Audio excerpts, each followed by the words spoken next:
Authenticity has always been a very important part of our franchise, a pillar really.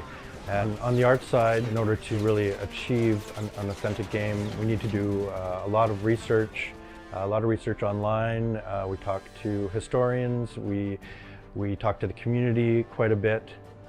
Unlike Co. 1 and 2 in previous games, things like damage and wear and tear was kind of baked down into the vehicle. So you'd have your Panzer and it would have some grit and dirt, and that was just baked on the unit.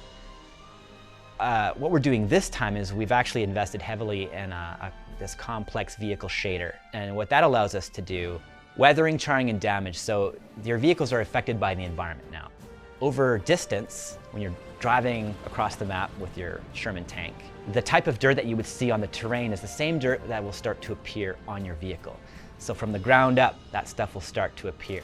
The next aspect of that is the damage. We actually have regions defined on vehicles. High impact damage coming from artillery. You're going to start to see those bullet impacts showing up. You'll see the damage on your vehicle, depending on where you're hit.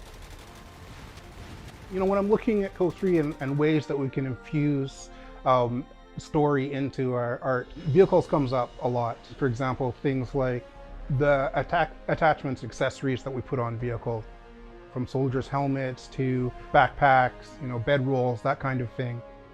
Effects art direction for COH3 is in the same vein as COH1 and COH2, but closer to the realism end of the spectrum instead of the Hollywood end of the spectrum. On COH3, we try and create this authentic experience. For effects, is going through all the reference that we could possibly find. We watch reams of World War II documentaries, read some books, technical diaries, just to try and get a sneak peek of what does this weapon look like when it fires? What happens? What does this explosion look like in real life? The paper doll system was a phrase that our art director Tristan coined, or maybe it was me. Actually, maybe I should take the credit. I think maybe I don't know, one of us. We wanted to make things more modular and shareable, reusable, swappable, tintable, to make this stuff as customizable as possible. So what that means is the paper doll is that our helmets and hats are their own thing. The torso, the jackets, the shirts, the sweaters, that's their own thing. We actually take it even to a more granular level, to the level of the patches on the uniforms. The American might be part of a certain division, and we can actually swap the patches out.